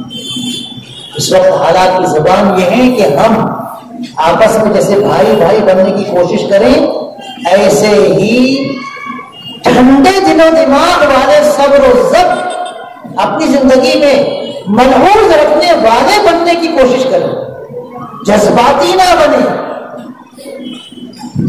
آج عالمی پیمانے پر مسلمان جذباتی ہو گیا، نعرہ لگانا ہمارا شیوا ہو گیا. جذباتیت نقصان دیتی ہے، خاص طور سے موجودہ حالات میں. بقرعید سے کچھ پہلے حالات کئی مرتبہ ایسے موڑ پر آئے کہ پتہ نہیں کب دنگا ہو جائے، کب فساد ہو جائے، کب آپس میں کچھ خون خرابہ ہو جائے. وہ تو اللہ کا کرم ہے، اللہ کا فضل، اللہ کا احسان کہ اللہ نے کچھ بندے ایسے پیدا کر رکھے ہیں جن کی سلجھی ہوئی تدبیروں کے ذریعے معاملات درد فساد نہیں. ہم کو چاہیے کہ ہم ٹھنڈے دل و دماغ سے رہیں، صبر و ضبط کے ساتھ رہیں، کڑوی کسیلی باتوں کو برداشت کرنے کی اپنے اندر صلاحیت پیدا کریں. بات بات پر غصہ ہونا، بات بات پر پھٹ پڑنا، بات بات پر پتھراؤ شروع کر دینا، یہ ہمارا شیوا نہیں ہے. صلح حدیبیہ کے موقع پر صلح لکھی جا رہی تھی، حضور اکرم صلی اللہ علیہ وسلم کے حکم سے لکھا گیا بسم اللہ الرحمن الرحیم، لکھ دیا گیا.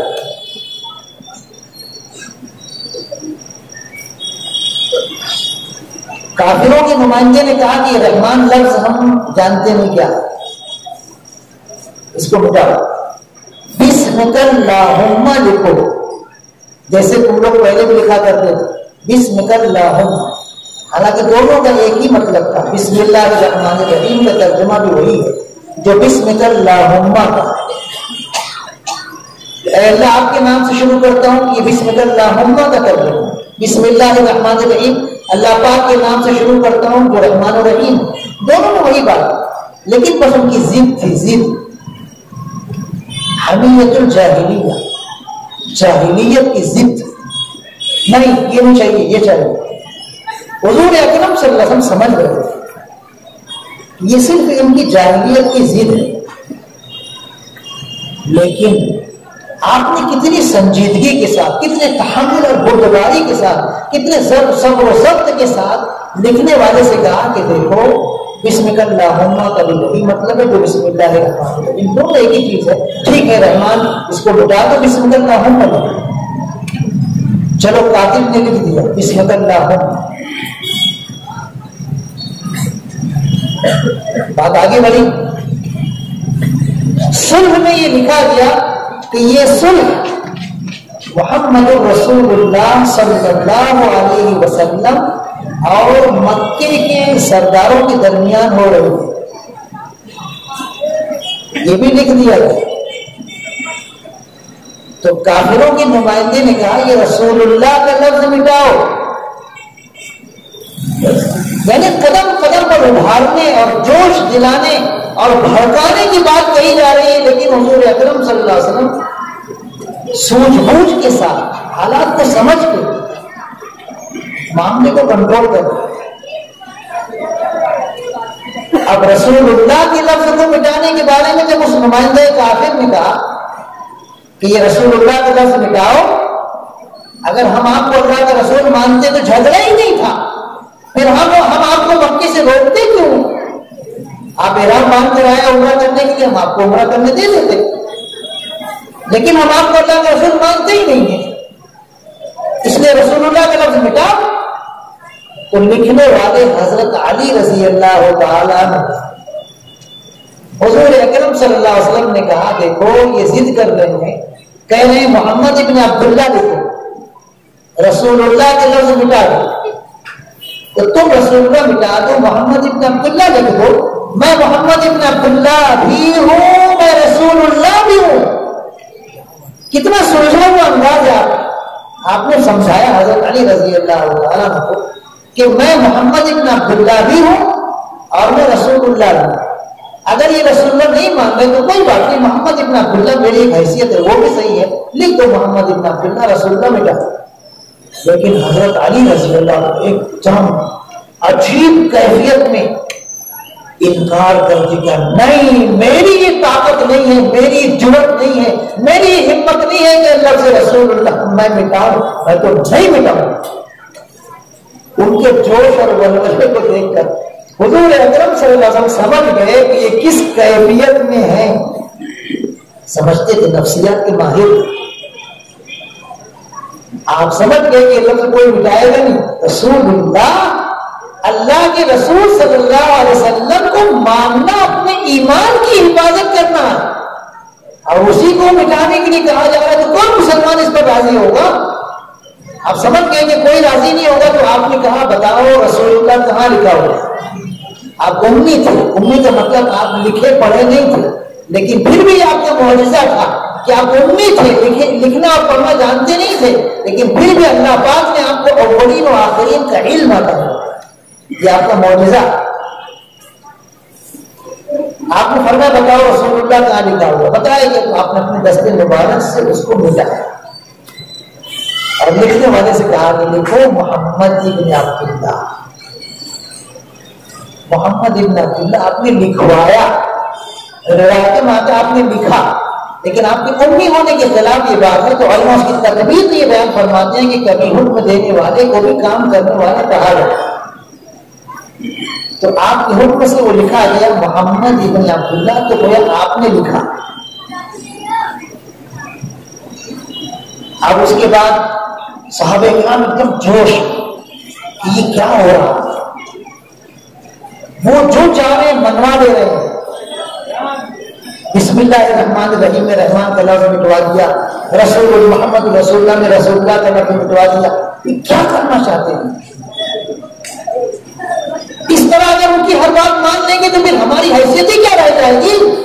ایک دم جوش میں بھر گئے، اور ان شرطوں میں یہ بھی لکھا ہوا تھا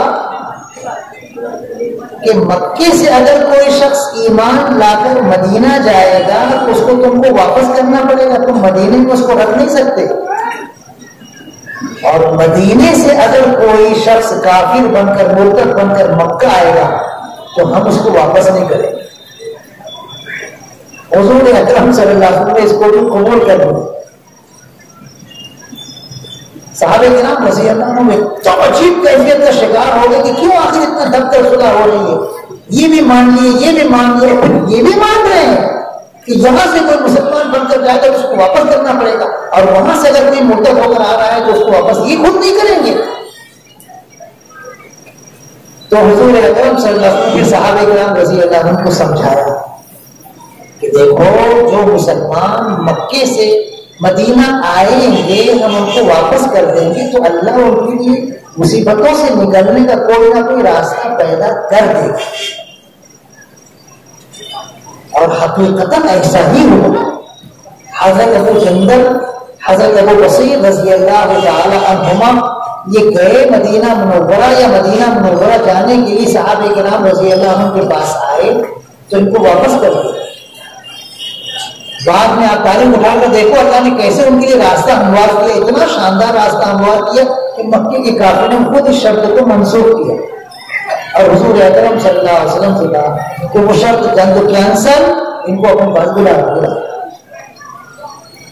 تو آپ نے کیا فرمایا تسلی دیتے ہوئے کہ جو مسلمان بھائی ایمان قبول کر کے مدینہ آئے گا ہم اس کو واپس کر دیں گے، تو اس کو تم مجبور لاچار مت سمجھو، اللہ ضرور اس کے لیے ایسا راستہ پیدا کر دے گا مصیبتوں سے نکلنے کا۔ اور ہمارے یہاں سے اگر کوئی مرتد ہو کر کافر بن کر جائے تو ایسے مرتد اور کافر کی ہم کو ضرورت ہی نہیں، ٹھیک ہے اچھا ہوا چلا گیا، حالانکہ کوئی مرتد ہو کے گیا ہی نہیں تھا، لیکن آپ نے سمجھایا لوگوں کو۔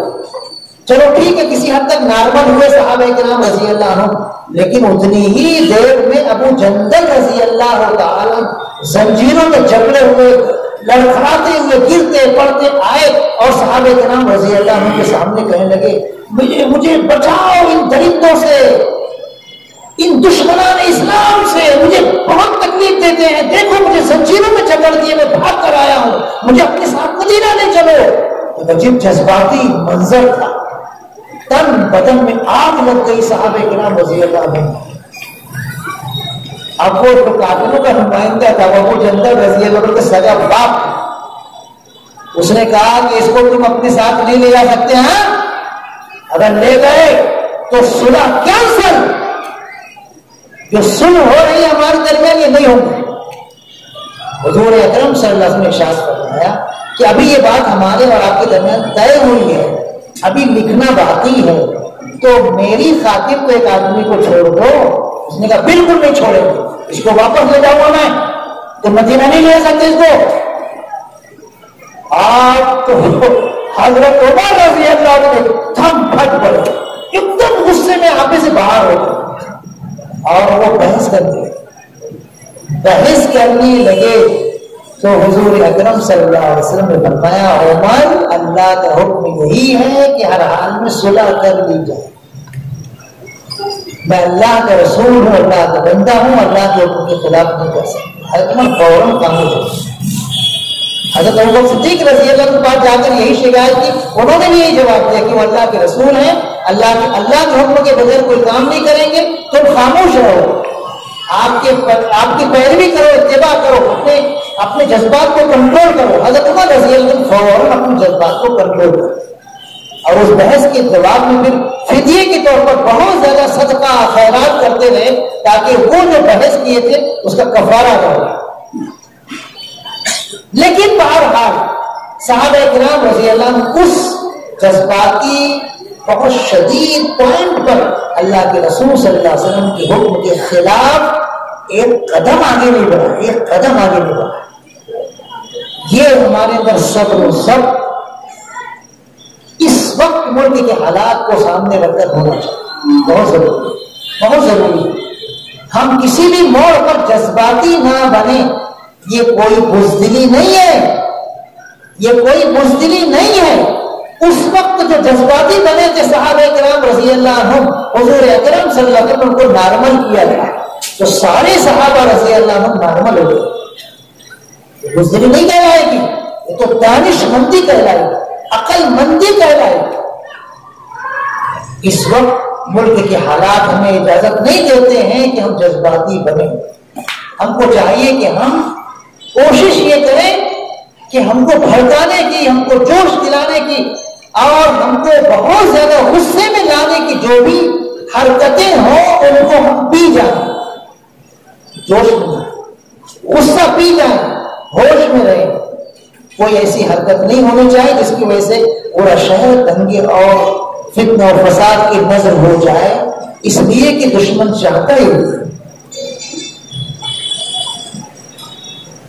حضور اکرم صلی اللہ علیہ وسلم کی مبارک سیرت، آپ کی مبارک اخلاق، آپ کی پیاری محبت، آپ کا مبارک دین اور شریعت، یہ سب ہم کو اپنی زندگی میں داخل کر کے زندگی گزارنا۔ حضور اکرم صلی اللہ علیہ وسلم سے محبت کا تقاضا یہی ہے کہ ہم سوچ سمجھ کر قدم اٹھائیں، جذباتی نہ بنیں۔ بار نبی الاول کو جلوس نکلتا ہے، برادران وطن کی محلوں سے ہمارا جلوس گزرتا ہے، انہی کی گلیوں سے ہمارا جلوس واپس آتا ہے۔ ایسے وقت ہم کو کیا منظر پیش کرنا چاہیے؟ ہمارے نوجوانوں کو دیکھو کیسے دھوم دھام کرتے ہیں، کیسے اٹمات کرتے ہیں، کیسے شور ہنگامہ کرتے ہیں، کیسے اچھل کود کرتے ہیں۔ بہت سارے برادران وطن سیرت پاک کا مطالعہ کر چکے ہیں، اللہ کے رسول صلی اللہ علیہ وسلم کی محبت وہ خود اپنے دل میں بسائے ہوئے ہیں، وہ آپ سے عقیدت و محبت رکھتے ہیں۔ وہ اگر یہ منظر دیکھیں گے کہ اتنے عظیم پیغمبر کی ولادت کو منانے کے لیے، ولادت کے جشن کو منانے کے لیے ان کے امتی اس طرح دھوم دھام کر رہے ہیں، اس طرح ہو ہا کر رہے ہیں، اس طرح اچھل کود کر رہے ہیں، تو وہ کیا تاثر دیں؟ وہ غلط تاثر لیں گے، اچھا تاثر نہیں لیں گے۔ وہ سمجھیں گے یہ قوم بگڑی ہوئی قوم ہے، یہ اپنے پیغمبر کی وفادار نہیں ہو پا رہی ہے، تو ملک کی کیا وفادار ہو، قوم کی کیا وفادار ہو؟ یہ اپنے پیغمبر کی وفادار نہیں ہو پا رہی ہے، پیغمبر کی جشن میلاد النبی اور عید میلاد النبی کے نام سے یہ جلوس نکال رہے ہیں، اور ایسا بے ڈھنڈا۔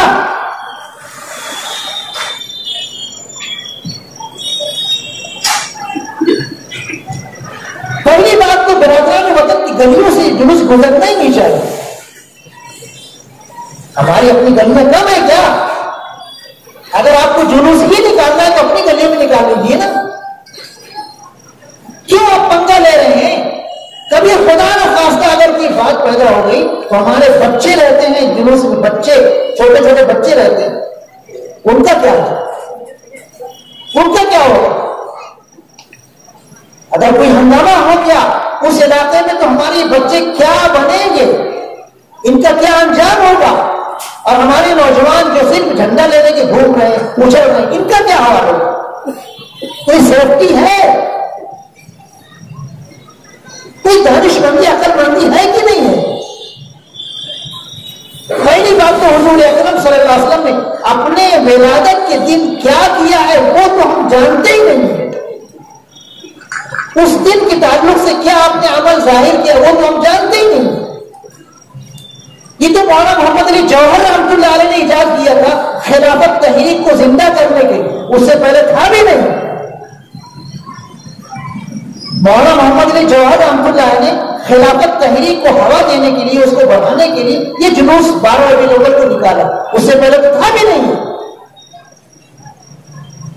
ہمارے جو بزرگان دین رحمۃ اللہ علیہ، اولیاء کرام رحمۃ اللہ علیہ جو ہندوستان میں آرام فرما رہے، ان کے زمانے میں بھی نہیں تھا، اور اس سے پہلے کے زمانوں کو تو چھوڑ دیجیے۔ اسی کو ہم سارا دین سمجھ لیے، اسی کو ہم سارا ایمان سمجھ لیے، اسی کو ہم سارا محبت رسول سمجھ لیے۔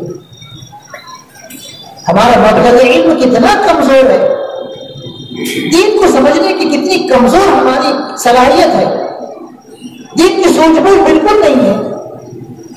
اللہ کے رسول صلی اللہ علیہ وسلم سے محبت کیجیے، ٹوٹ کر محبت کیجیے، دل کی گہرائی سے محبت کیجیے، لیکن اطاعت رسول کا جوہر بھی آپ کی زندگی میں ہونا چاہیے۔ صحابہ کرام رضی اللہ عنہ اسی صلح حدیبیہ کے موقع پر جذباتی محبت بھی پیش کیے اور ایمانی اور اطاعتی محبت بھی پیش کی۔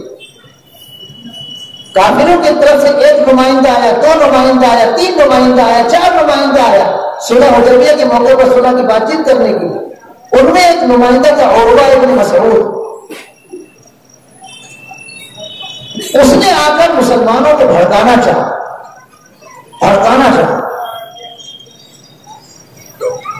تو صحابہ کرام رضی اللہ عنہ ان کے بھڑکانے میں آئے نہیں، اللہ کے رسول صلی اللہ علیہ وسلم کا احترام ملحوظ رکھتے ہوئے اپنے آپ کو کنٹرول کیا۔ تو یہ عروہ ابن مسعود جا کر کفار مکہ سے کہتا ہے کہ میں بادشاہوں کے دربار میں گیا ہوں، میں نے بادشاہوں کی رعایا کو بادشاہوں کا ادب اور احترام کرتے دیکھا ہے، رعایا کے دلوں میں بادشاہوں کی محبت اور عقیدت کا منظر بھی میں نے اپنی آنکھوں سے دیکھا، لیکن جو منظر میں ابھی دیکھ کر آ رہا ہوں محمد صلی اللہ علیہ وسلم کی عقیدت و محبت کا، ان کے صحابہ جو پیش کیے ہیں ویسا میں عقیدت و محبت کا منظر کہیں نہیں دیکھا، بادشاہوں کے دربار میں نظر نہیں آیا۔ وہ ایک کافر کہہ رہا ہے، کافر جذباتی محبت دیکھیے، وہ کہتا ہے کہ محمد صلی اللہ علیہ وسلم تھوکتے ہیں تو آپ کا لعاب مبارک، آپ کا لعاب دہن، آپ کا تھوک زمین پر صحابہ کرام گرنے نہیں دیتے، کوئی نہ کوئی آگے بڑھ کر اس کو اپنے ہاتھوں پہ لیتا ہے اور اپنے جسم پر تبرکن مل لیتا ہے۔ اللہ کے رسول صلی اللہ علیہ وسلم کے لعاب دہن کی برکتیں کتنی زیادہ ہیں، ایک سے ایک واقعہ آپ کے لعاب دہن کی برکتوں کا صحابہ کرام رضی اللہ عنہ بیان کرتے ہیں۔ آپ کا تھوک زمین پر گرنے نہیں دے گا، یہ جذباتی محبت ہے، یہ جذباتی محبت ہے۔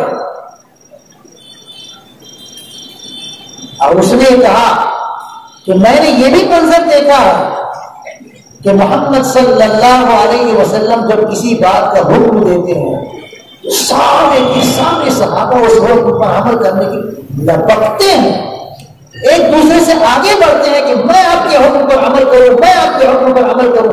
یہ اطاعت میں نے اپنی آنکھوں سے دیکھی. ایسا نہیں کہ آپ کو حکم دیا اور سب اپنی اپنی جگہ بیٹھے کو حکم کو تیار، سب لپکتے ہیں، سب آگے بڑھنے کی کوشش کرتے ہیں آپ کے حکم پر عمل کرتے ہیں. یہ ہے اطاعت والی بات. اس نے کہا کہ میں نے یہ منظر دیکھا کہ کوئی نظر بھر کر حضور اکرم صلی اللہ علیہ وسلم کو دیکھتا نہیں، سب نگاہیں نیچے رکھتے ہیں. احترام، یہ دل کی محبت، جذباتی محبت، یہ ایمان کی محبت، اطاعت والی محبت، دونوں کا سنگم ہے صلح حدیبیہ کے موقع پر، جو کافر بھی محسوس کر رہا ہے. آج ہماری زندگی میں جذباتی محبت بھی کمزور اور اطاعت والی محبت تو اس سے بھی زیادہ کمزور ہے.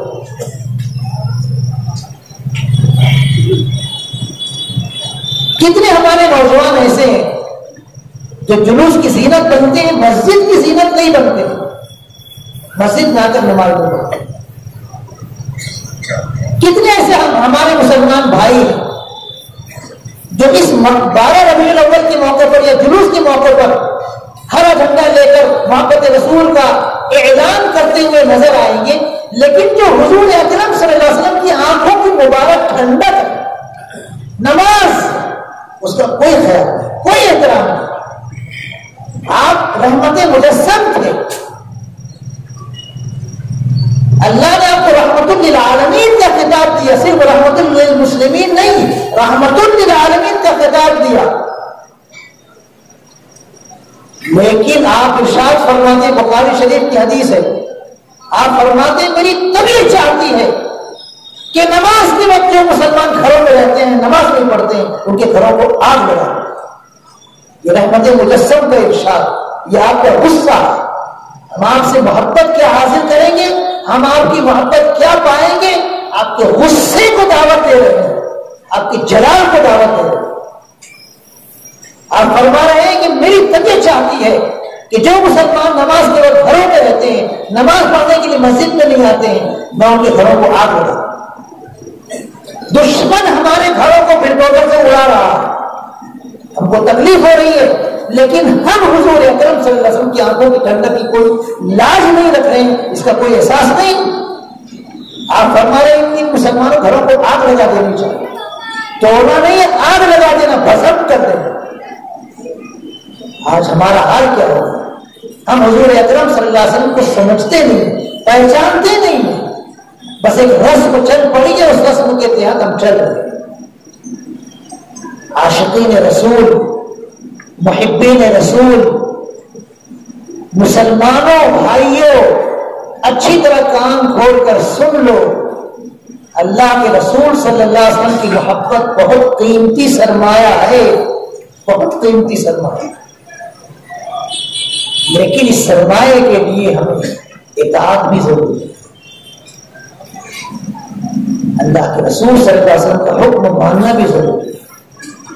ہم کو چاہیے کہ ہم اپنی پوری زندگی کو اپنی زندگی میں داخل کرنے کی کوشش کریں، نمازوں کا اہتمام کریں، اخلاق اپنے اچھے بنائیں، حالات کو سمجھ کر ہم اپنے طور طریقے نرم کریں، اور اللہ نے جو وعدہ فرمائے دعائیں قبول کرنے کا اس پر یقین رکھیں. تہجد کے وقت دعا قبول ہوتی ہے، فرض نمازوں کے بعد دعا قبول ہوتی ہے، روزہ افطار کرنے کے وقت دعا قبول ہوتی ہے، جمعہ کے دن ایک لمحہ ہے دعا کی قبولیت تو اس وقت دعا قبول ہوتی ہے. خوب دعائیں قبول ہونے کے اوقات حضور اکرم صلی اللہ علیہ وسلم نے ہم کو بتایا.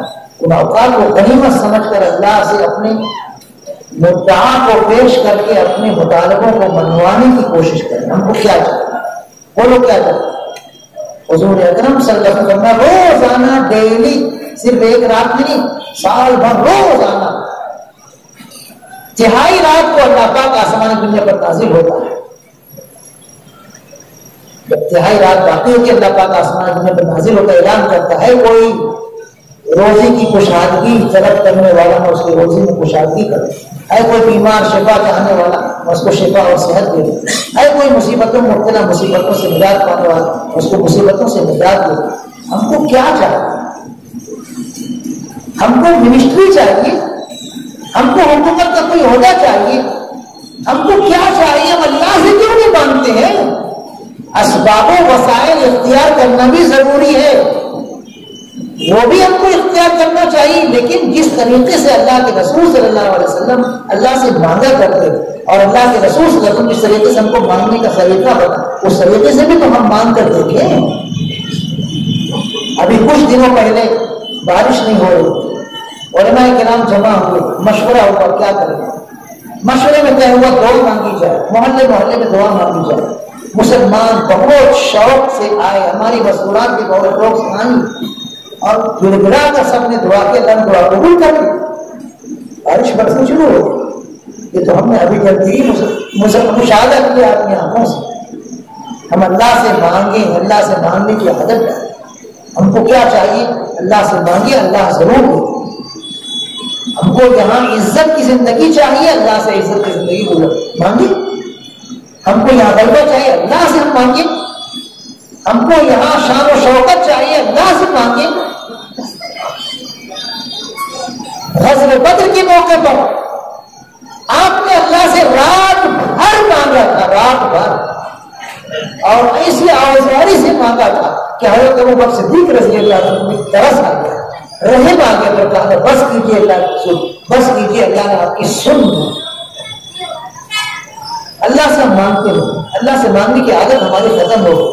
مسجدوں میں آؤ, فرض نمازوں کی پابندی کرو, فرض نمازوں کے بعد گڑگڑا کر دعا مانگو. تہجد کے وقت آسانی سے آپ اٹھ سکتے ہو, سردیوں کی راتیں لمبی ہوتی ہے, اس وقت گڑگڑا کر مانگو, اللہ سنتا. ہم اپنے مطالبات اللہ کے سامنے پیش نہیں کرتے ہیں, کسی اور سبب سے ہم مانگنے کی کوشش کرتے ہیں, حاصل کرنے کی کوشش کرتے ہیں. ٹھیک ہے, اچھی بات ہے, اسباب و وسائل بھی آپ اختیار کرو, لیکن جو مسبب اسباب ہے, جو اسباب کو پیدا کرنے والے, اس کو کیوں بھول گئے؟ اس کو کیوں بھول گئے؟ کاروبار میں کچھ نہیں چھوٹا رہتا, ہم پریشان ہوتے ہیں. اللہ رزاق ہے, وہ خیر الرازقین ہے, اس سے مانگو. اسباب و وسائل بھی جائز طریقے سے اختیار کرو, اللہ سے مانگتے بھی رہو. اس وقت ملک کے حالات ہمارے لیے نامناسب ہیں, ناسازگار ہیں, ٹھیک ہے, ہم سمجھ رہے ہیں. ظاہری اسباب و وسائل کے طور پر ہم کو ان حالات میں کیسے رہنا چاہیے وہ بھی ہم اختیار کرو, اللہ سے بھی مانگتے رہے کہ اللہ آپ ہی کائنات کے مالک ہیں, آپ ہی رب العالمین ہیں, آسمان و زمین کے آپ ہی تنہا مالک ہیں, آپ ہی کی مشیت ہر چیز پر غالب ہے. آپ کے حکم کے بغیر ایک درخت کا پتا بھی ہل نہیں سکتا. اے اللہ اپنے کرم سے, اپنے فضل سے ملک کے حالات کو مسلمانوں کے حق میں سازگار کر, اللہ سے مانگو. حضور اکرم صلی اللہ علیہ وسلم کی سیرت طیبہ پر کافی دیر ہوگی بات کرتے ہوئے. میں تو سوچ رہا تھا شاید 1 گھنٹے میں بات مکمل ہو جائے گی, لیکن بات اپنی ہوتی چلی گئی. اللہ تعالیٰ اپنے کرم سے, اپنے فضل سے اس مبارک مجمع کے دلوں میں جو نیک تمنائیں انہیں پورا فرمائے, اور اپنے فضل سے, اپنے کرم سے ملک کے حالات, پوری دنیا کے حالات عافیت کے ساتھ ایمان والوں کے اپنے سازگار بنائے. اللہ پاک اپنے فضل سے, اپنے کرم سے ہم سب کو محبت رسول صلی اللہ علیہ وسلم کی صحیح لذت, صحیح چاشنی, صحیح حلاوت عطا فرمائے. اللہ اپنے فضل سے, اپنے کرم سے ہمیں حضور اکرم صلی اللہ علیہ وسلم کی اطاعت کا صحیح سرمایہ بھی عطا فرما دے. آمین. وآخر دعوانا